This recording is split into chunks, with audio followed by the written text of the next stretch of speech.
The gate on Charing Cross Road does not look like a gate to a house. It looks like a border crossing into a myth. Black iron curves into old shapes, hedges rise like walls, and the driveway disappears into trees that were trained to hide what the city most wanted to imagine. On the outside, it is quiet, one of the quietest corners in a loud city, the kind of quiet you only get when money buys distance.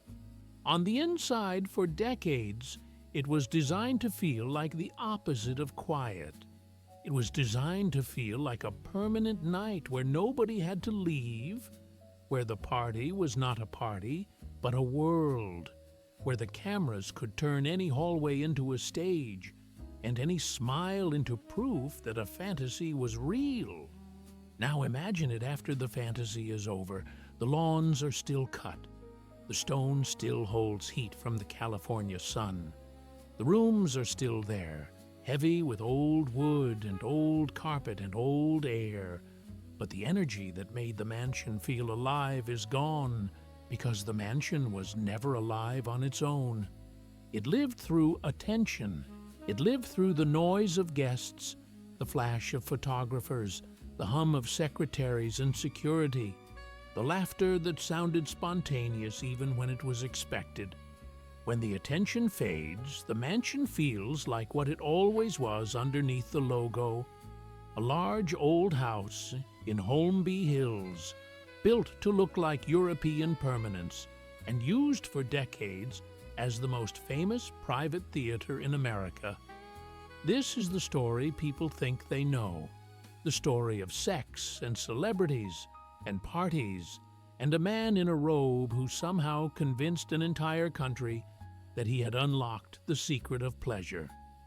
But there is another story inside that story, a darker one, because every fantasy has costs, and the more profitable the fantasy becomes, the more pressure there is to hide those costs behind music and champagne and carefully framed photographs. The Playboy Mansion became famous because it promised freedom. It became infamous because the closer you look, the more you see rules. It became a cultural icon because it sold a dream. It became a cultural caution because the dream was built on power, and power always reshapes the people trapped in its gravity. The mansion did not begin as a Playboy artifact. Long before it became a headquarters for one of the most recognizable brands of the 20th century, it was built in the late 1920s, when Los Angeles was still learning how to look old and grand and unshakable. Hollywood was becoming a factory of myths, and the city's wealthy wanted architecture that suggested tradition, not new money. The house that would later be called the Playboy Mansion was designed in a Tudor revival style, all steep roof lines and decorative details meant to feel like they had been imported from another continent. It was the kind of place that tells you, without saying it, that the people inside do not worry about the outside world. For decades, it was just another impressive address behind gates and hedges, passed through owners like many great houses in the city, maintained by staff, reshaped quietly, living a private life. The world did not stop at its gate.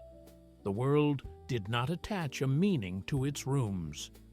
Then, in the early 1970s, a single purchase changed the building's destiny. Hugh Hefner did not simply buy a home. He bought a stage, a symbol, a machine. He bought a place where he could blur the line between business and private life so completely that the public would no longer be able to tell which one they were watching.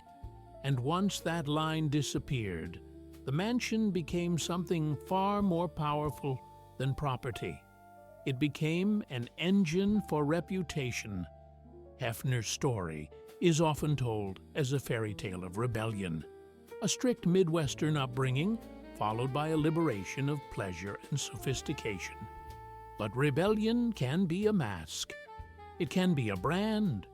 It can be a way to justify control while calling it freedom. Hefner came from an environment that prized restraint. He learned early that desire does not disappear when you suppress it, it multiplies. And he learned something even more useful. People are willing to pay for the feeling that their suppressed desires are normal. When he launched Playboy in the 1950s, he did not just sell nude photography, he sold a lifestyle story. He sold an identity, modern, clever, confident, wrapped in jazz and cocktails and clever writing, framed as adult sophistication. The magazine carried interviews and cultural commentary, and it wrapped everything in the promise that a man could be both intellectual and indulgent, that he could be refined while consuming women as part of the lifestyle package. That framing mattered because it created a shield.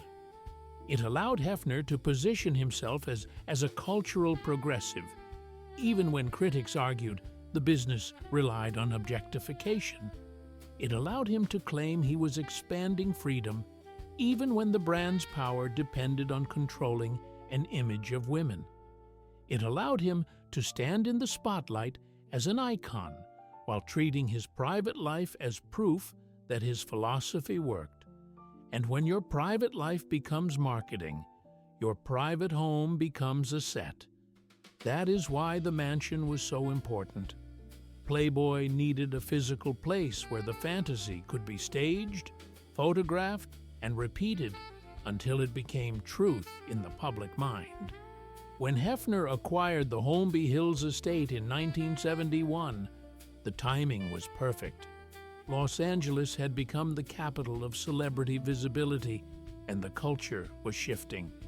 Old moral rules were weakening in public, and new freedoms were being sold as modern identity.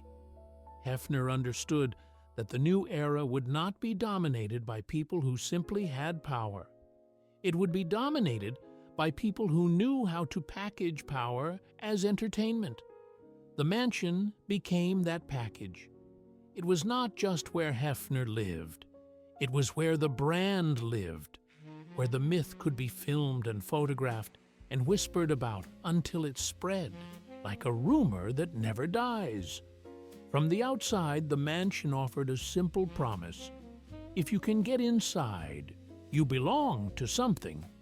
That promise is older than Hollywood. It is the promise of castles and palaces, of exclusive clubs, of private salons.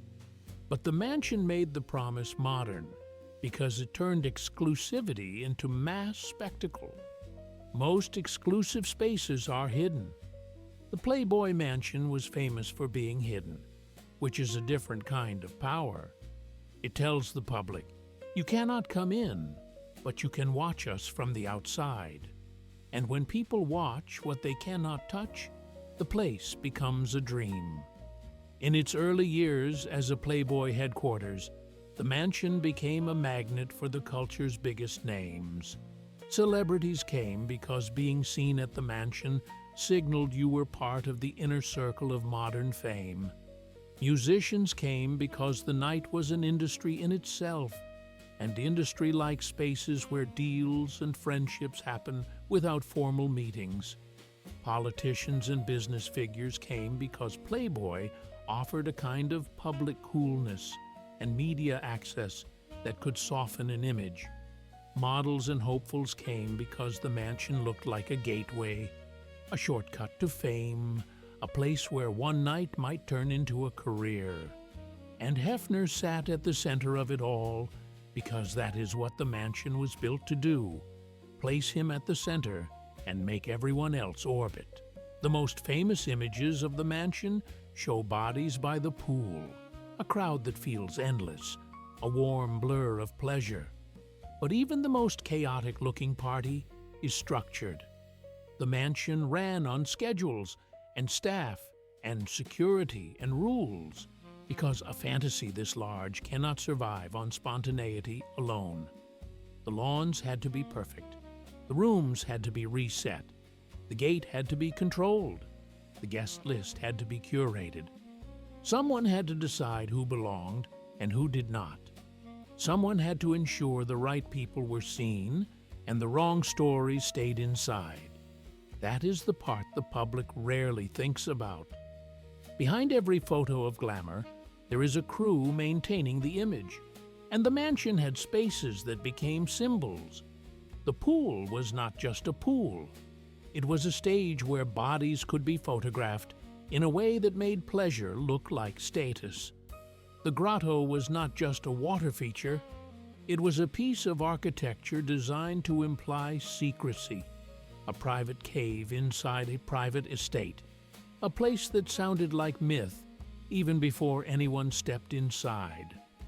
The rooms with dark wood and old furniture did not just suggest comfort, they suggested tradition, which is important for a fantasy, because tradition makes indulgence feel legitimate.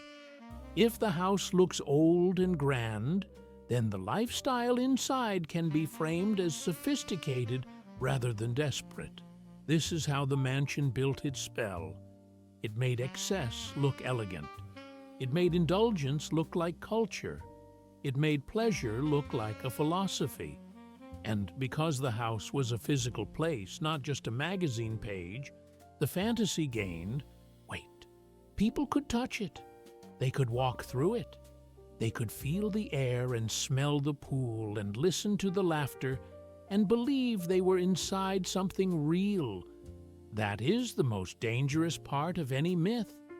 Once you step into it, it stops feeling like a myth and starts feeling like reality, even if the reality is managed. Over time, the mansion's parties became an institution. They were not random nights. They were rituals, annual events that the entertainment world expected, nights that became part of the city's cultural calendar. Invitations became currency. Being photographed at the gate became proof you mattered. And when a place becomes a status symbol, people will do strange things to keep access. They will ignore discomfort. They will downplay what they saw. They will tell themselves it was normal, because admitting it was not normal would mean admitting they benefited from something darker than they wanted to believe. The mansion also became a workplace. The staff lived the reality behind the fantasy. Security controlled movement, not just for safety, but for control of the narrative. Assistants managed schedules. Housekeepers cleaned the evidence of nights that the brand wanted to present as effortless. In any large estate, this labor exists. What made the mansion different was that the labor served a myth sold to the entire world. The staff were not only maintaining a house, they were maintaining an icon, and icons require secrecy. The more famous the mansion became, the more valuable discretion became. A celebrity party is always vulnerable to leaks, to stories sold for money or attention. Over the years, the mansion developed a culture that emphasized silence. In various accounts, former insiders have described non-disclosure agreements and social enforcement that made the message clear. The fantasy stays intact. Whether every person experienced that enforcement in the same way is impossible to know from the outside, but the pattern itself makes sense. A brand that depends on its image cannot allow uncontrolled truth to circulate, because uncontrolled truth is unpredictable, and unpredictability is death for a myth. At the center of the mansion's mythology sat Hefner himself, always framed as a relaxed host, a gentleman of pleasure, a man who seemed to have escaped the ordinary rules of aging and responsibility. His robe became a uniform. His pipe became a prop. His persona made him feel timeless, as if he was not a businessman, but a character. And characters are easier to defend than people because characters can be loved even when the reality behind them is complicated. Hefner's defenders pointed to Playboy's interviews and its political stances, to the brand's role in challenging censorship, and they argued that the mansion was simply a symbol of a freer America. Critics argued the opposite, that the brand's sophistication was a disguise, a way to sell objectification with a better vocabulary. The Playboy Mansion held both narratives at once, and that ambiguity was part of its power. But the darker story begins when you stop looking at the mansion as a party venue and start looking at it as a system. Systems create roles. In the public story, women at the mansion were playmates, girlfriends, glamorous guests.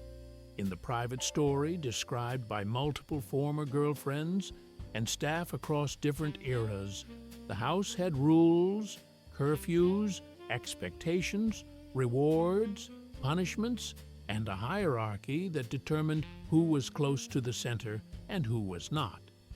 The details vary depending on the era and who is telling the story, but the shape of the system remains consistent in many accounts.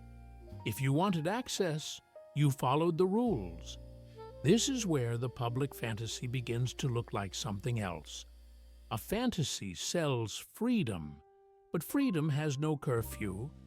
A fantasy sells choice, but choice looks different when one person holds the money, the status, the gate, the narrative. A fantasy sells fun, but fun becomes complicated when the cost of leaving is losing your place in a world that promised to change your life. This is the kind of darkness that does not show up in a single headline. It shows up in patterns, in the repeated descriptions of an environment where young people entered a glamorous world and slowly discovered that the glamour came with conditions. For many outsiders, the mansion could feel like a thrilling night with no consequences. A guest might attend a party, see the surface, take photos, leave, and tell a story that made the mansion sound like pure fun. That is why the myth lasted so long. Most people experienced only the outer layer, but those who lived inside the mansion or spent long stretches there later described a different atmosphere, one that could feel controlled, repetitive, and emotionally draining. The mansion, in these accounts, was not a perpetual celebration, it was a routine. And routines can become cages when you cannot change them without losing everything the routine provides.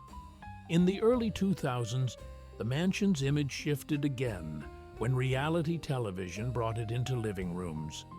The show framed the mansion as bright and quirky, filled with shopping trips, themed parties, domestic comedy, and a strange kind of family life. It made the arrangement look playful and harmless, almost like a fairy tale that had wandered into modern Los Angeles. It was edited to feel light. That lightness was not accidental. Reality television is not raw reality. It is a narrative shaped for emotion. The mansion's public narrative needed to remain charming, because charm is the coating that makes people swallow complexity.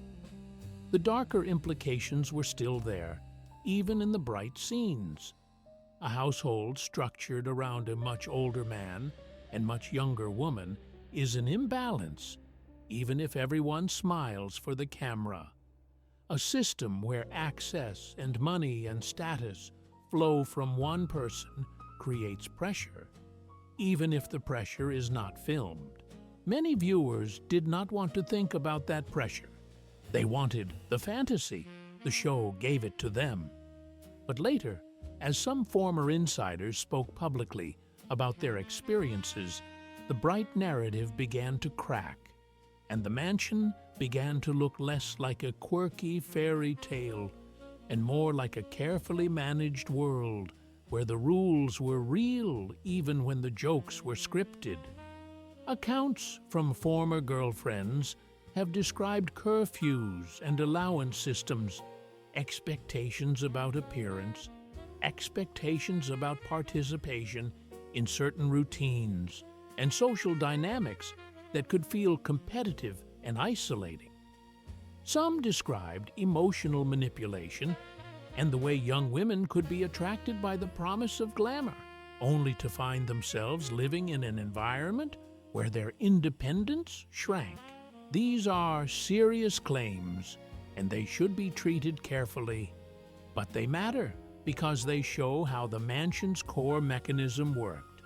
The mansion did not simply offer pleasure, it offered proximity to power, and proximity to power can be intoxicating enough to make people accept conditions they never would have accepted in a normal relationship. The mansion's darker reputation is also tied to the broader culture of Hollywood nightlife, where drugs and excess often live alongside fame. Some people who attended mansion parties described a scene where substances were part of the environment, where a night could blur into morning, where boundaries softened, where consent and memory could become complicated. In environments built on excess, the line between choice and pressure can disappear quickly. Again, the details vary across accounts, but the point is not that a party had drugs. Plenty of parties do. The point is that a party house that depends on secrecy and imbalance creates a setting where harm can hide more easily, because the environment itself discourages accountability. When stories began to surface that challenged the mansion's myth, the defense often sounded the same. People said it was a different era. People said everyone chose to be there. People said it was consensual. Those defenses can be true for some experiences and still incomplete for others. Consent is not just a word. Consent depends on context. It depends on power. It depends on whether someone can say no without losing their stability, their home, their social circle, their access to opportunity. The mansion structure created a context where the consequences of saying no could be huge. And when the consequences are huge, consent becomes complicated. The mansion also benefited from the way celebrity culture protects its own spaces. When famous people attend a place, the place becomes protected by their reputations. Media outlets that rely on celebrity access become cautious about criticizing the spaces celebrities enjoy. Guests who had a good time become defenders because defending the mansion is also defending their own memories. And people who experience discomfort may hesitate to speak because speaking means challenging a powerful myth that the culture enjoys. This is how silence becomes structural, not just personal.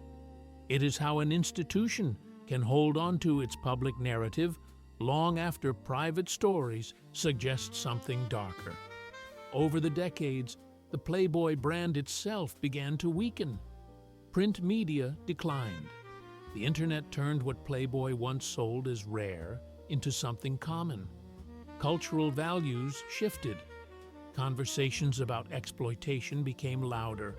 What once looked daring began to look outdated. And when a brand loses its cultural dominance, the protective layer around its myth thins. People feel safer speaking. Audiences become more skeptical. The same images that once looked glamorous begin to look unsettling. The mansion did not change overnight. The viewer changed, the culture changed, and that change is part of the story, because it reveals how long a myth can survive when the audience wants it to survive. The mansion is also physically aged. Old houses hold smells and stains and wear that cannot be fully erased. Reports over the years described parts of the property as outdated, worn, needing repairs. That is not a scandal on its own. But in the mansion's case, the physical aging mirrored the brand's aging. The glamour depended on lighting and angles. The fantasy depended on the idea that the house was timeless. When the house began to feel like an old set, the myth began to feel like a performance, and performances are easier to interrogate than dreams. The most public sign that the mansion's era was ending came when ownership changed in the 2010s. The property was sold, yet Hefner remained living there under an arrangement that allowed him to stay for life. That arrangement is not normal. It is the kind of arrangement you only make when a building's value is inseparable from the person inside it. The buyer did not just buy land and walls, he bought a symbol, and symbols have rules. One of those rules was that the icon could not be removed while he was still alive, because removing him would collapse the myth before the sale's value could be fully realized. When Hefner died in 2017, the mansion entered a new phase. The public reaction split into familiar camps. Some mourned a cultural figure they saw as a champion of sexual openness and free expression. Some celebrated what they viewed as the end of a predatory era. Many felt a more complicated reaction, a mix of fascination and discomfort, because icons rarely die cleanly. Icons carry contradictions, and the mansion was one of the most contradictory icons of all. After his death, the mansion did not become silent in a cultural sense. If anything, the story grew louder. Former insiders spoke more. Documentaries explored the darker allegations. The mansion became a subject in broader conversations about power and exploitation in entertainment industries. And the reason it remains so compelling is that it sits at an intersection that modern audiences cannot resist. A glamorous surface with a hidden underside, a well-known symbol with secrets, a fantasy that now looks like a case study in how control can be disguised as pleasure. To understand that underside, you have to think of the mansion as a machine that ran on a simple fuel: access. Access to fame, access to wealth, access to status, access to the feeling of being chosen. The mansion turned that feeling into a product. Every invitation was a reminder that you were either inside or outside. Every party was a reminder that the gate could open for you or stay closed. That kind of social power is more addictive than alcohol. It makes people accept strange conditions. It makes people protect the institution that gives them the feeling, even when they know something is off. The mansion's darker stories also include the way it normalized a particular imbalance in relationships. A very powerful older man surrounded by young women became the brand's signature image. The public saw it as part of the fantasy. But as culture evolved, that image began to look less like playful freedom and more like a system that rewarded youth and obedience and punished independence. When a brand makes imbalance look normal, the brand does not just reflect culture, it shapes culture. The mansion shaped what people thought was glamorous. It shaped what people thought was acceptable. And that influence is part of why the mansion's story matters, because it means the mansion was not a private oddity. It was a public teacher. In the height of its influence, Playboy could frame itself as sophisticated, as a brand that mixed pleasure with culture. That sophistication shielded it from certain criticisms. People could say, "Look at the interviews, look at the writing, look at the politics," and they could use those elements as proof that the brand was not simply selling bodies. But the mansion was always the clearest evidence of what the brand truly sold. A world where women were part of the scenery, where sexuality was staged, where access to pleasure was controlled by one central figure. The mansion was the magazine made physical. And when you walk inside a magazine, you begin to see how much of the magazine is set design. What made the mansion uniquely powerful was that it did not feel like a corporate office. It felt like a home. That made everything inside it feel personal, even when it was business. It made guests feel like they were part of a private world, even when they were part of a publicity machine. It made relationships feel intimate, even when they were shaped by contracts and status. This is the trap of many powerful spaces. When business looks like lifestyle, the people inside forget they are participating in a system. They think they are just living. They think they are just having fun, and that confusion is profitable. There were nights at the mansion when famous people likely had genuine fun. It is possible for a place to be fun and harmful at the same time. That is what makes the story unsettling. If the mansion were purely a place of cruelty, it would be easy to reject. If it were purely harmless, it would be easy to celebrate. It was neither. It was a place where laughter happened and where some people later described pain. It was a place where opportunity existed and where opportunity could be used as leverage. It was a place where consent existed and where consent could be pressured. The mansion's darkness is not a single act. It is the atmosphere created when glamour and secrecy and imbalance combine. In the decades when the mansion dominated pop culture, many people wanted to believe the fantasy because it made the world feel exciting. It made life look like a permanent party. It made fame feel accessible. It made sex look like power. That fantasy was comforting in a strange way, because it suggested that life could be solved if you were attractive enough and invited enough. The mansion promised a simple path to significance: be seen in the right place. But the darker truth is that being seen in the right place often requires surrendering something, and the mansion was a place designed to make surrender feel like privilege. Think about the psychology of arriving at the gate. You drive up a quiet street where the houses are hidden, and you reach a gate that everyone recognizes. You give your name. You wait. If the gate opens, your brain registers it as acceptance. Not just entry, acceptance. That acceptance creates a small rush. It makes you feel chosen. It makes you feel special. That feeling is the first layer of control, because once you feel chosen, you want to keep feeling chosen. You want to be invited again.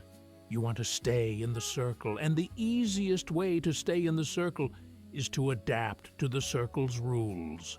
Inside, the mansion was designed to keep you slightly off balance. The rooms were large and dim and old, full of details that suggested a history, even though the history was being rewritten by the party happening tonight. The grounds felt like a resort. The pool area felt like a stage. The presence of security reminded you that you were safe, but also watched. The presence of staff reminded you that you were being served, but also managed. The entire environment whispered the same message. You are in a world with different rules. That message can feel thrilling. It can also make people forget to protect themselves. For the women who lived inside the mansion during certain eras, the environment could become a full-time reality. It was not just a party. It was home, routine, expectation. Some described the way their days became structured around Hefner's schedule and the mansion's rituals. Some described pressure to maintain a certain look. Some described competition among residents. Some described how leaving was difficult because the mansion had become their identity, their source of status, and in some cases, their source of financial stability. Again, experiences vary, but the common thread is the transformation of the mansion from a glamorous backdrop into a system that shaped daily life. A system like that does not need violence to be controlling. It only needs dependency. Dependency can be built through money, through housing, through social status, through access to opportunity, through public visibility. The mansion offered all of those things, and that is why it had power. People did not simply attend because they wanted to party. Many attended because they wanted a chance at fame, at connection, at being noticed. And when someone wants a chance, they tolerate more than they would otherwise tolerate, because the dream of the chance becomes louder than the discomfort of the conditions. The mansion's defenders often point out that people chose to go. That is an important detail. Many did choose, but choice does not erase power dynamics. The question is not only whether someone walked through the gate. The question is what they understood when they walked through the gate, what they believed they were agreeing to, and what the consequences were when they wanted to change their mind.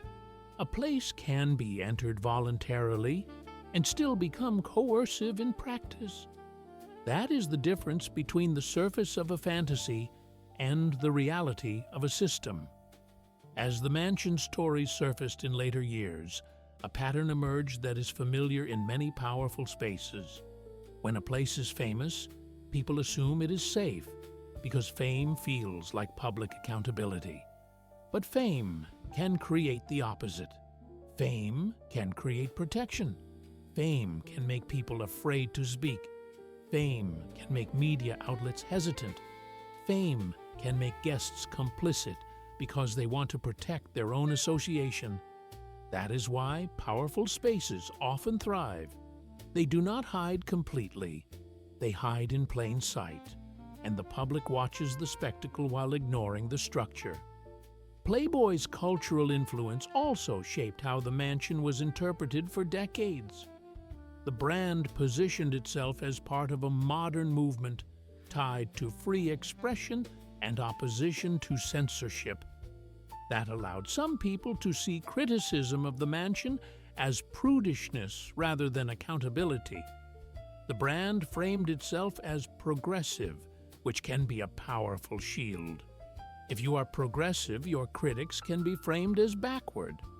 But progressiveness as a label does not automatically mean ethical behavior.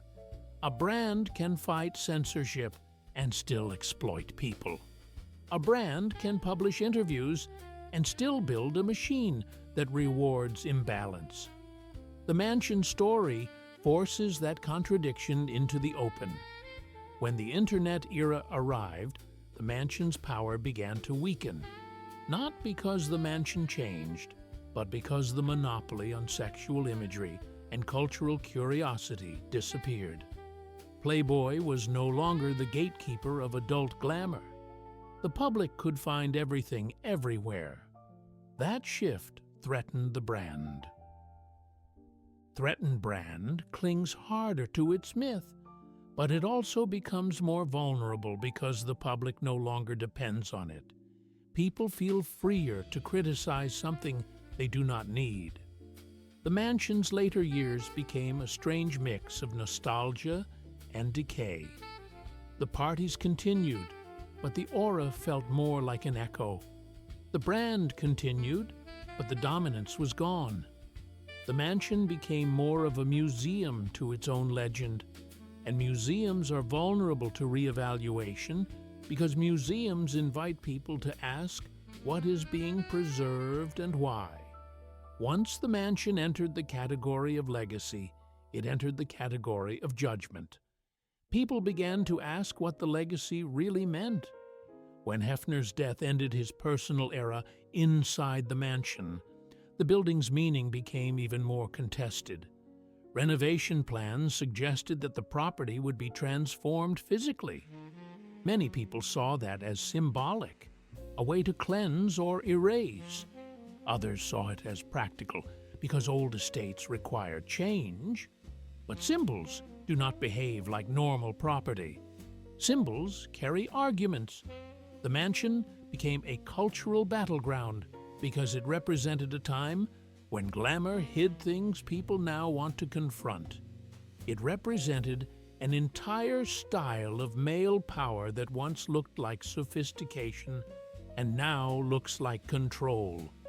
If you strip away the brand for a moment, the mansion is still a house, a collection of rooms where humans ate, slept, argued, laughed, feared, and aged.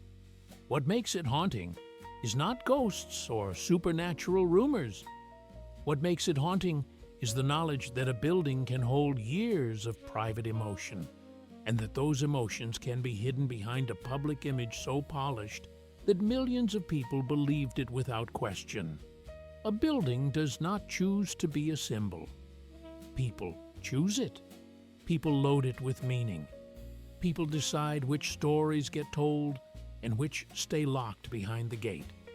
The Playboy Mansion became the perfect symbol because it sat at a crossroads of American obsession, sex, celebrity, money, and secrecy. It was a fantasy house in a city built on fantasies. It was a private kingdom in a culture fascinated by private kingdoms. It was a place where the rich and famous acted out an identity the public wanted to watch.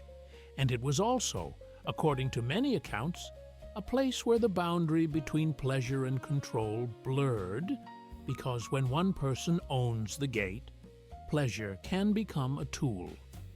The most revealing thing about the mansion is not a single scandal. It is the way the mansion taught people to confuse freedom with access. Freedom means you can leave without losing your life. Access means you can enter if the gatekeeper allows it. The mansion sold access as if it were freedom. It invited people into a world that looked liberated and then structured that world with rules. It made the rules feel like part of the game. It made compliance feel like belonging. And it made the public laugh at the surface while the system ran underneath. This is why, decades later, the mansion still pulls attention.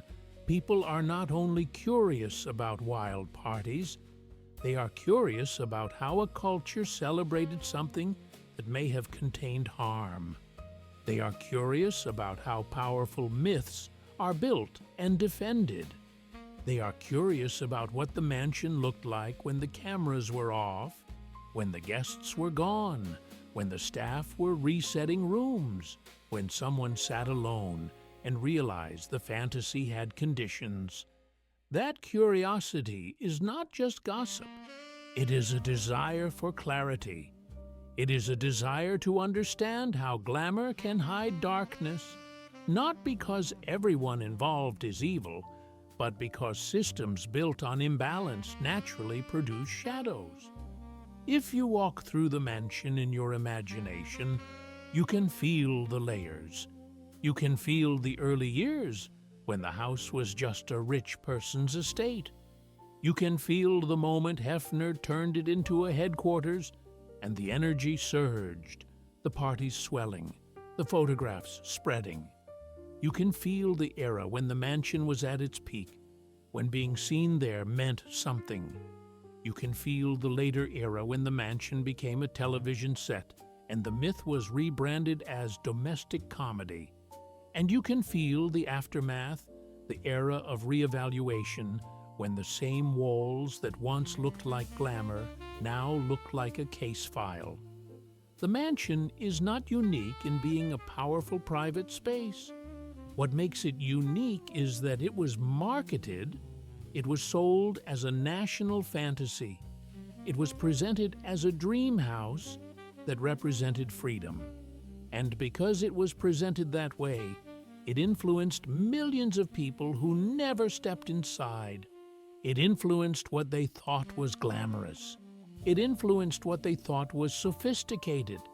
It influenced what they thought a powerful man could look like, surrounded by youth, surrounded by bodies, treated like a king. The mansion normalized a certain image of male entitlement. and it did so with a smile. That normalization is part of the mansion's darkest legacy, because the mansion did not just reflect the culture's appetite, it fed it. It made the appetite look like an identity. It told men, this is what success looks like. It told women, this is what being chosen looks like. It told the public, this is what modern life can be. And when you tell a society that a private kingdom is the reward for success, you create a world where people chase access rather than building freedom. The final picture of the mansion, the one that remains when all the myths are peeled back, is not the pool crowded with bodies. It is the driveway after the party, empty and still. It is the gate closed. It is the perfect lawn. It is the house sitting in silence, holding decades of laughter and bargaining and pressure and secrets in its walls. It is the realization that the most famous party house in America was, in the end, a machine built to keep one myth alive. And once the myth begins to collapse, the machine reveals the gears. The gate is still there. The hedges still hide the view. The street is still quiet.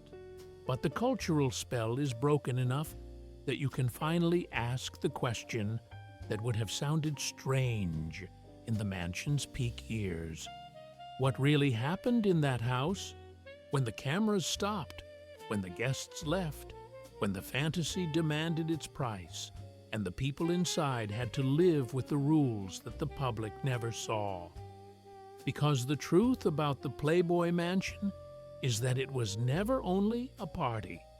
It was a system. It was a set. It was a brand.